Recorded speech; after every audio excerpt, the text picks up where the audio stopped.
यहाँ भारत को ये चुनना है कि या तो आप अमेरिका की साइड हैं या आप रशिया की साइड हैं। सवाल है कि भारत के लिए अच्छा क्या है, सवाल है कि इंडियन एयरफोर्स के लिए अच्छा क्या है, कि हमारे पास 5वीं पीढ़ी का लड़ाकू विमान F-35 होगा या Su-57। जिस तरह का सिचुएशन फिलहाल भारत पाकिस्तान के बीच हुआ, कल को हो ना हो आपका आमना सामना चीन के साथ भी हो सकता है। आप Su-57 का निर्माण कर लीजिए, टेक्नोलॉजी हम देने को तैयार हैं। आपको हथियारों के लिए रशिया पर निर्भर रहने की जरूरत नहीं है, आप उसमें अपने हथियार इंटीग्रेट कर सकते हो। अब सवाल है कि ऑफर तो डोनाल्ड ट्रंप भी दे रहे हैं खुले आम F-35 का। अब आप बताइए कि भारत के आम टैक्स पेयर्स का पैसा F-35 पर लगना चाहिए या Su-57 पर। जीवन में कई समय ऐसा होता है जब आपको दो चीजों या उससे ज्यादा ऑप्शंस में चुनना पड़ता है। ऐसा ही देशों के साथ भी होता है। जहां तक कूटनीतिक संबंधों का सवाल है, अब वो समय आ गया है जहां भारत को ये चुनना है कि या तो आप अमेरिका की साइड हैं या आप रशिया की साइड हैं। आपके लिए जो बेहतर है वही चुनिए। देखिए, मौजूदा कूटनीतिक व्यवस्था में एक ही नियम है और वो ये नियम है कि ना तो कोई दोस्त परमानेंट है ना कोई दुश्मन परमानेंट है। इसमें एक चीज जो परमानेंट है वो ये कि आपका निजी हित, मतलब आपके देश का निजी हित। तो मैंने ऐसा क्यों आपसे कहा है कि हमें ये चुनने की जरूरत है, वो इसीलिए क्योंकि अमेरिका भी हमें F-35 5वीं पीढ़ी का लड़ाकू विमान ऑफर कर रहा है और रूस भी हमें 5वीं पीढ़ी का लड़ाकू विमान सुखोई 57 ऑफर कर रहा है। सवाल है कि भारत के लिए अच्छा क्या है, सवाल है कि इंडियन एयरफोर्स के लिए अच्छा क्या है। दुनिया जानती है और ये अब ओपन सीक्रेट है कि भारत को जितने फ्लाइंग स्क्वाड्रन्स की जरूरत है इंडियन एयरफोर्स को, वो हमारे पास नहीं है।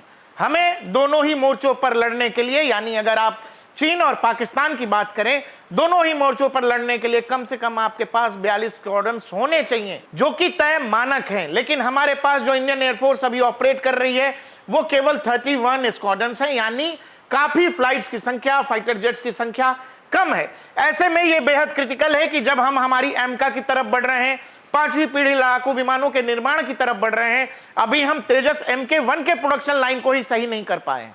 वही प्रोडक्शन यूनिट सही होते होते काफी समय जाएगा और ऐसा बताया जा रहा है चूंकि एमका को पुश भी मिल रहा है गवर्नमेंट की तरफ से। लेकिन दर्शकों, फाइटर जेट बनाना, विमान बनाना बेहद जटिल टेक्नोलॉजी की चीज है और इसमें सालों जाते हैं।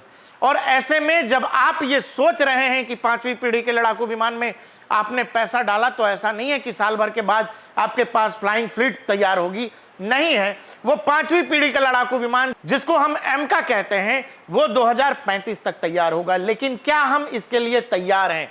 ऐसे समय में चीन जैसे सीधे सीधे 5वीं पीढ़ी का लड़ाकू विमान पाकिस्तान को ऑपरेशन सिंदूर के बाद ऑफर कर चुका है, संभव है अगले कुछ सालों में उसका इंडक्शन भी हो जाएगा। अमेरिका हमें F-35 का सीधा ऑफर कर रहा है और ऐसे समय में रूस भी निकल करके आया है, वो ये कह रहा है कि आप हमसे Su-57 ले लीजिए। अगर Pakistan 5th generation fighter jet operate कर रहा है, अगर चीन ऑपरेट कर रहा है, तो ये ऐसा नहीं हो सकता कि हमारे पास 5वीं पीढ़ी के लड़ाकू विमान के लिए हम हमारे प्रोजेक्ट एमका के लिए 2035 तक वेट करें। आपको कुछ स्क्वाड्रन्स लेने पड़ेंगे, आप या तो अमेरिका से लीजिए या रशिया से लीजिए। अब आप जब बाजार जाते हैं तो सामान वही आप खरीदते हैं जो एक तो आपके बजट में हो, दूसरा जो आपकी जरूरतों को पूरा करता हो। तो सवाल यह है Su-57 या F-35, इन दोनों ही लड़ाकू विमानों में जो 5th जनरेशन फाइटर जेट्स हैं, वो कौन सा जेट है जो भारत की वायु रक्षा को, जो इंडियन एयरफोर्स की जरूरतों को पूरा करता हो। और ये वो समय है जब भारत को इस डायलमा से निकलने की जरूरत है कि हमारे पास 5वीं पीढ़ी का लड़ाकू विमान F-35 होगा या Su-57। क्या इसका चयन इतना मुश्किल है? हम दोनों ही ऑफर्स पर बात करेंगे, जो अमेरिका का ऑफर है और जो रशियन ऑफर है। उसके बाद आप हमें कमेंट सेक्शन में बताइएगा कि कौन सा देश ज्यादा भरोसे का है। आगे जब आप आते हैं तो आपको यह समझना पड़ेगा, जिस तरह का सिचुएशन फिलहाल भारत पाकिस्तान के बीच हुआ, कल को हो ना हो आपका आमना सामना चीन के साथ भी हो सकता है। आप, जैसा मैंने आपसे कहा कि केवल इस इंतजार में या इस जरूरत में कि हर हथियार इंडिजिनस होना चाहिए, घर में बना होना चाहिए, लेकिन मैंने आपसे बताया जो हवाई जहाज बनाने की तकनीक है, जो फाइटर जेट बनाने की तकनीक है, वो बेहद जटिल है। आपने अगर अभी सोचा है, उस प्रोडक्शन लाइन को शुरू होते होते कई साल निकल जाते हैं, पहले फ्लाइट के इंडक्शन में कई साल गुजर जाते हैं। इसीलिए आपको यह समझना पड़ेगा कि अगर पाकिस्तान 5वीं पीढ़ी का लड़ाकू विमान ऑपरेट करेगा, अगर चीन ऑपरेट कर रहा है, तो हमें 5वीं पीढ़ी का लड़ाकू विमान हमारी वायुसेना को हर हाल में चाहिए। अब या तो वो डोनाल्ड ट्रंप यानी अमेरिका से खरीदा जाए या रशिया से खरीदा जाए। रशिया हमारा भरोसेमंद साथी है, इसके ऐतिहासिक गवाह भी हैं, और दूसरी तरफ अमेरिका ताजा ताजा ये कहने लगा है कि भारत हमारा बड़ा अच्छा दोस्त है, लेकिन उसमें भी बहुत सारी पेचीदगी है। फिलहाल हम दोनों फ्लाइट्स पर ही बात करेंगे, दोनों फाइटर जेट्स पर ही बात करेंगे। एक लेटेस्ट रिपोर्ट आई है जिसमें यह दावा किया गया है कि भारत मजबूती से इस बात पर सोच रहा है कि क्या रशियन प्रपोजल को माना जाए Su-57 को लेकर। आखिर रशियन प्रपोजल Su-57 पर है क्या? दरअसल उसके लिए आपको यह समझना पड़ेगा, जो रशियन एम्बेसडर हैं डेनिस एलिपोव, उन्होंने एक इंटरव्यू के दौरान यह कहा कि भाई Su-57 से बेहतरीन कॉम्बैट एयरक्राफ्ट दुनिया में है ही नहीं। दूसरा, उन्होंने यह कहा कि Russia has already offered the same to the Indian air force along with the possibility of setting up joint production facility। मतलब ये रशिया साफ कह रहा है कि आप इसकी जो यूनिट है, जो प्रोडक्शन यूनिट है, वो लगा लीजिए, हम लोग साथ में मिलकर के बनाते हैं। क्या अमेरिका का भी यही ऑफर है? क्या अमेरिका ऐसा ऑफर देगा? दर्शकों, एक चीज हमें आप कमेंट में भी बताना, वो ये कि क्या भारत को एक निर्माता बनना चाहिए या महज किसी देश का ग्राहक बन के रह जाना चाहिए। हम इसी ऑप्शन पर भारत को सोचना चाहिए। क्या अमेरिका आपको ग्राहक बना रहा है या निर्माता बना रहा है? क्या रशिया आपको केवल ग्राहक बना रहा है या निर्माता बना रहा है? इस पर पहुंचने के लिए आपको यह जरूरी है कि आप दोनों ही देशों के ऑफर्स पर समझें जो ऑफर किया जा रहा है। रशिया की तरफ से इस बात की गारंटी दी जा रही है, जो कंपनी जो वहां पर रशियन स्टेट ओन्ड करती है, जिसका नाम है यूनाइटेड एयरक्राफ्ट कॉर्पोरेशन, उसने 4 जून को अनाउंस किया है। 4 जून को क्या अनाउंस किया है? अनाउंस ये किया है, licence production deal for Su-57 5th generation fighter aircraft currently being offered to India would unprecedentedly provide the Indian Defense Ministry with full access of the aircraft source code। एक word आपने हाल फिलहाल बहुत सुना होगा Rafale के संबंध में, source code. Source code क्या होता है, उसकी क्या जरूरत है? ऐसा क्यों कहा गया रशियन फेडरेशन की तरफ से कि हम आपको सोर्स कोड भी देंगे Su-57 का? हम इस पर भी आएंगे। फिलहाल जो पूरी दुनिया में इस एक खबर ने हेडलाइन बनाई, जैसे यूरेशियन टाइम्स लिख रहा है कि from Su-30 to Su-57 Russia says India can jump to producing 5th generation fighter jets using existing infra. का मतलब यह है भारत का HAL Su-30 बनाता है, हमारी एयरफोर्स 250 से ज्यादा सुखोई 30 MKI का संचालन भारतीय वायुसेना करती है। उसको भारत सुपर 30 सुखोई तक अपग्रेड करना चाहता है और उसका अपग्रेडेशन ऑलरेडी चालू है। रशिया ये कह रहा है, जिस प्रोडक्शन लाइन में आप Su-30 बना रहे हैं, आप सुखोई 30 बना रहे हैं, उसके लिए उसी प्रोडक्शन यूनिट में आप Su-57 का निर्माण कर लीजिए। टेक्नोलॉजी हम देने को तैयार हैं, हम सोर्स कोड देने को तैयार हैं, आपको अलग से किसी तरह के इंफ्रास्ट्रक्चर निर्माण की भी कोई जरूरत नहीं है। मतलब जो भी फैक्ट्री आपने लगा के रखी है Su-30 के लिए, सामान्य भाषा में समझिए, उसी फैक्ट्री में आप 5वीं पीढ़ी का लड़ाकू विमान भी बना लीजिएगा, हम लोग जॉइंट वेंचर कर लेते हैं। इसके अलावा दुनिया भर के लोगों ने, अखबारों ने भी यही छापा कि भाई, जैसे फ्रांस के एक अखबार ने लिखा, Russia dangles Su-57E with full source code access to India outflanking US F-35 offer in strategic bid. इसके अलावा could Russia Su-57 be India's answer to Chinese and Pakistani stealth fighter jets. Pakistan को चीन ने J-35 ऑफर किया है, जैसा अभी अभी आपने सुना होगा हाल फिलहाल में। Su-57 full code offer to India shakes up F-35 fighter race. अब आखिर ये सोर्स कोड है क्या जो हर खबर में आपको दिखाई दे रहा है? इस सोर्स कोड का इतना महत्व क्यों है कि रशिया सीधे सोर्स कोड ऑफर कर रहा है? सोर्स कोड उस सॉफ्टवेयर की तरह है जो किसी भी फाइटर जेट को चलाता है। इसको सिंपली ऐसे समझिए कि जैसे आप मोबाइल फोन यूज करते हैं, अगर आपने एप्पल का फोन यूज कर रहे हैं तो उसको iOS सिस्टम चलाता है, एप्पल का अपना सिस्टम है। ऐसे ही अगर आप कोई और कंपनी का फोन चलाते हैं तो उसको एंड्रॉइड सिस्टम चलाता है। इसी तरह विमानों के भी, और अलग अलग कंपनियों के जो विमान होते हैं उनके अपने अपने अलग अलग सोर्स कोड होते हैं। सोर्स कोड का इस्तेमाल इसलिए होता है कि मान लीजिए अगर आप ये चाहते हैं, जैसे सुखोई में भारत ये चाहता है कि सुखोई में भारत ब्रह्मोस को इंटीग्रेट करे और ब्रह्मोस का इस्तेमाल करे, वो चाहे एयर टू एयर हो या एयर टू सरफेस हो। मतलब अगर आप ये चाहते हैं विदेशी हथियारों में जो भी हथियार हैं, आप उनमें देशी सिस्टम, देशी कंप्यूटर, देशी एवियोनिक्स, देशी रडार, देशी मिसाइल्स लगाना चाहते हैं, क्या आप लगा पाते हैं कि नहीं, ये इस बात पर निर्भर करेगा क्या उस कंपनी ने आपको सोर्स कोड दे रखे हैं कि नहीं। जैसे सुखोई 30 में भारत जो भी सिस्टम चाहता है, वो चाहे AESA से रडार हो या फिर ब्रह्मोस मिसाइल हो, मतलब जितना ज्यादा आप उसको इंडिजिनस करना चाहते हैं, आपको हथियारों के लिए रशिया पर निर्भर रहने की जरूरत नहीं है, आप उसमें अपने हथियार इंटीग्रेट कर सकते हो। यही चीज सोर्स कोड कही जाती है, जिसको मैंने आपको सामान्य भाषा में बताया।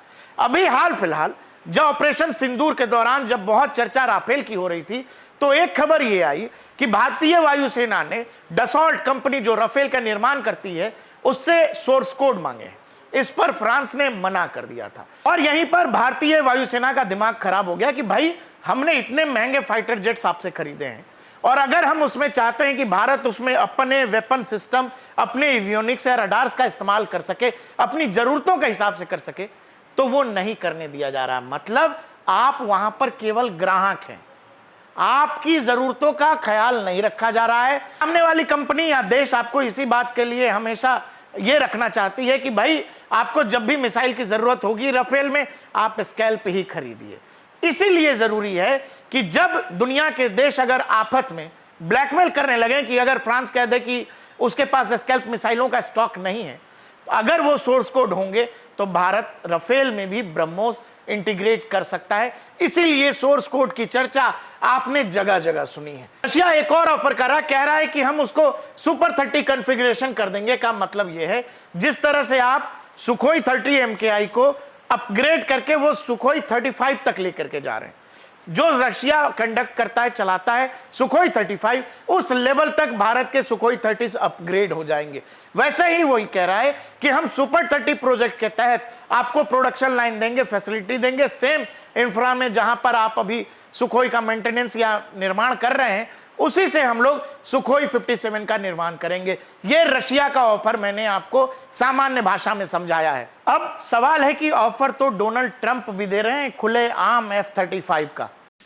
Starting this year, we'll be increasing military sales to India by many billions of dollars. We're also paving the way to ultimately provide India with the F-35 stealth fighters. Offer ये कहता है कि किसी तरह की कोई छिपाने वाली कहानी नहीं है, 100% टेक्नोलॉजी ट्रांसफर होगा।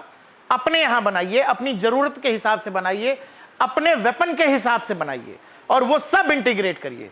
लेकिन क्या ये ऑफर अमेरिका देगा? नहीं देगा। अमेरिका हथियार बेचता है, हथियारों की टेक्नोलॉजी वो अपने बहुत करीबी देशों को भी नहीं देता है। जो ऑफर रशिया ने किया है भारत को, वैसे ऑफर दुनिया के बड़े बड़े जो भी, वो चाहे अमेरिका हो, वो चाहे इवन रशिया भी हो, या चीन भी अब हथियार निर्माण कर रहा है, तुर्की भी करता है, फ्रांस भी करता है, ये तमाम देश किसी को भी सोर्स कोड या इस तरह से 100% टेक्नोलॉजी ट्रांसफर, जहां तक फाइटर जेट्स का सवाल है, करने को तैयार नहीं होते हैं। इसीलिए ये जो ऑफर है रशिया का, इस ऑफर में दम है। अब अमेरिकी ऑफर क्या थी? अमेरिकी ऑफर ये था कि आप हमसे F-35 ले लीजिए। F-35 यानी 5वीं पीढ़ी का अमेरिकी विमान, जिसको लॉकहीड मार्टिन बनाता है। अमेरिका का कहना है कि यह हवा में अदृश्य हो जाता है, दुनिया का कोई रडार इसको पकड़ नहीं पाएगा और यह अपना काम करके चला आता है। लेकिन हाल फिलहाल में एक घटना हुई है। घटना यह हुई है, लॉकहीड मार्टिन द्वारा बनाया गया F-35B, जो ब्रिटेन की नेवी चलाती है, जो ब्रिटेन के एक वॉरशिप्स पर तैनात था, हाल फिलहाल भारतीय रडार ने उसको पकड़ लिया। अब समझिए, एक देश जो ये कह रहा है कि हमने 5वीं पीढ़ी का लड़ाकू विमान बनाया है, वो किसी रडार की पकड़ में नहीं आएगा, वो भारतीय रडार पर दिख गया। दिख ही नहीं गया, इंडियन रडार्स ने उसको ट्रैक किया। आनन फानन में भारतीय वायुसेना ने अपने सुखोइस को स्क्रैम्बल किया और तब जाके जब सुखोइस आसमान में उड़े, उन्होंने उनको ट्रैक किया और फिर जाकर के वो केरल के एयरपोर्ट पर उतरा है। अब पिछले 12 दिनों से ये जो आप तस्वीर लॉकहीड मार्टिन के F-35B की देख रहे हैं, ये पिछले 12 दिनों से केरल में एक जगह पे ऑलरेडी रुका हुआ है। इसको बकायदा किराया बांध दिया है एयरपोर्ट ने कि भाई ये जो 100 मिलियन का एयरक्राफ्ट तुमने हमारे यहां रखा है, इसके लिए तुमको किराया देना पड़ेगा। प्रतिदिन करीब 26,000 के आसपास का चार्ज किया गया है। 3-3.5 लाख का बिल थमाया गया है ब्रिटिश नेवी को। अब आप ये समझिएगा, ऐसे समय में जब अमेरिका आपको टेक्नोलॉजी देने को तैयार नहीं है, वहां के राष्ट्रपति सीधे आपको ऑफर दे रहे हैं। इस लड़ाकू विमान के बारे में कहा यह जाता है कि ये भी 5वीं पीढ़ी का लड़ाकू विमान है, ये ट्रैक नहीं हो सकता, ये रडार पे दिखता नहीं है। बावजूद इसके आपको इस बात का गौरव करना चाहिए कि भले ही भारत 5वीं पीढ़ी का लड़ाकू विमान निर्माण नहीं कर सकता है, लेकिन इंडियन रडार्स ने वो कर दिखाया है कि दुनिया में अगर कोई भी 5वीं पीढ़ी का लड़ाकू विमान जो अपने आप में दावा कर रहा है कि हम सुपीरियर हैं, जैसे कि F-35, उसको इंडियन रडार्स ने ट्रैक कर लिया है। वो इंडियन रडार्स पर डिटेक्ट हो गए हैं और ये लॉकहीड मार्टिन और डोनाल्ड ट्रंप, इवन अमेरिका, दोनों के लिए परेशानी की बात है। ऐसे समय में जब आप किसी देश को ऑफर कर रहे हैं कि नहीं नहीं हमारा विमान जो है हवा में अदृश्य हो जाता है, और वह जिस देश को ऑफर कर रहे हैं वही देश अपनी रडार पे आपके विमान को पकड़ लेता है, तो आप इस बात को समझिएगा कि इस ऑफर का क्या होने वाला है या इसका क्या हो सकता है। ये जो आप देख रहे हैं, जो इकोनॉमिक टाइम्स की खबर है, वो यही है कि दरअसल जो एयरपोर्ट है उसने ब्रिटिश नेवी से ये कहा है कि भाई साहब ये पार्किंग का चार्ज दीजिए जरा, 12 दिन से आप लोगों ने लगा करके रखा है।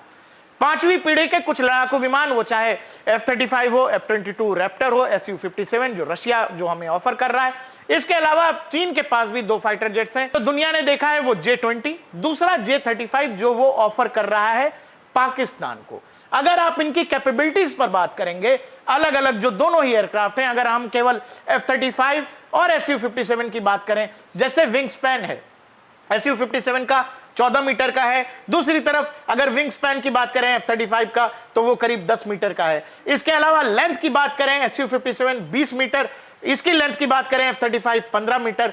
अब आते हैं कॉम्बैट रेंज पर। कॉम्बैट रेंज है 3,500 किलोमीटर Su-57, तो दूसरी तरफ कॉम्बैट रेंज है 2,800 किलोमीटर F-35 का। Maximum altitude 50,000 feet F-35, maximum altitude 54,000 feet. जहां तक Su-57 का सवाल है, दूसरी तरफ Su-57 का मैक्सिमम स्पीड 2140 किलोमीटर प्रति घंटा की रफ्तार, दूसरी तरफ F-35 है जिसकी मैक्सिमम स्पीड है 1931 किलोमीटर, मैक्सिमम पेलोड 35,000 किलोग्राम। जहां तक Su-57 का सवाल है, दूसरी तरफ F-35 जिसका मैक्सिमम पेलोड कैपेसिटी Su-57 से 2 गुना है। लेकिन अब आइए इसकी प्राइसिंग पर। प्राइसिंग ये Su-57 जो रशिया ऑफर कर रहा है उसकी कीमत करीब 40 मिलियन तक, 35 से 40 मिलियन। दूसरी तरफ जो कॉस्ट है F-35 की वो 80 से 110 मिलियन। मतलब महंगा भी है। टेक्नोलॉजी अमेरिका देगा नहीं, किसी हाल में नहीं देगा, वो नहीं देते हैं, वो केवल हथियार बेचते हैं। लेकिन रूस आपको 100% टेक्नोलॉजी ट्रांसफर के साथ, सोर्स कोड के साथ वो ऑफर कर रहा है। अब ऐसे में जो अमेरिका कह रहा है कि भाई 5th जनरेशन फाइटर जेट है, डिटेक्ट नहीं हो सकता है, ऐसे में जब भारतीय रडार्स पर हमने F-35 को डिटेक्ट किया, बाद में ट्रैक किया, तो आपको क्या लगता है कि भारत को किसके साथ जाना चाहिए? F-35 जहां आपको केवल प्रोडक्ट मिलेगा, कुछ नहीं मिलेगा, ना टेक्नोलॉजी मिलेगी, ना आपकी जरूरतों का ख्याल रखा जाएगा, दिखाने के लिए ये फाइटर जेट मिल जाएगा। और जब भी इसकी एवियोनिक्स और बाकी टेक्नोलॉजी पर आप सोचेंगे तो आपको अमेरिका के आगे हाथ फैलाना पड़ेगा। दूसरा, रशिया जो ऑफर कर रहा है वो ये कि जैसे हमने आपने मिलकर, मतलब भारत रूस ने मिलकर जैसे सुखोई 30 का निर्माण किया, वैसे ही मिलकर Su-57 का निर्माण करते हैं। जो भी आपकी जरूरतें हैं वो सब कुछ हम 100% देने को तैयार हैं, सोर्स कोड देने को तैयार हैं। अब आप बताइए कि भारत के आम टैक्स पेयर्स का पैसा F-35 पर लगना चाहिए या Su-57 पर? इतिहास कई बार ऐसे मौके देता है जब आपको सही चीज का चयन करना पड़ता है। और ये मेरे लिहाज से अगर देखें, जितनी मेरी समझ है उस समझ के आधार पर मैं ये कह रहा हूं कि भारत के लिए जहां तक सवाल है, विदेश नीति का सवाल है, भारतीय कूटनीति का सवाल है, उस लिहाज से जब भी आप रूस की तरफ देखते हैं तो एक आम भारतीय भी रूस पर संदेह करने से डरता है। दूसरी तरफ जब आप अमेरिका का ख्याल करते हैं, डोनाल्ड ट्रंप का ख्याल करते हैं, तो आपको वहां केवल बिजनेस दिखाई देता है, वहां इमोशन नहीं दिखाई देता है। दूसरी तरफ एक पुरानी दोस्ती है और एक तरफ है एक नई दोस्ती जो पैसों पर टिकी है। तो सवाल है कि क्या जो हमारा भरोसेमंद दोस्त है उस पर भरोसा एक बार फिर से करने का समय आ गया है। हमें आप कमेंट सेक्शन में बताइएगा कि भारतीय वायुसेना के लिए बेस्ट कौन सा है, F-35 या Su-57।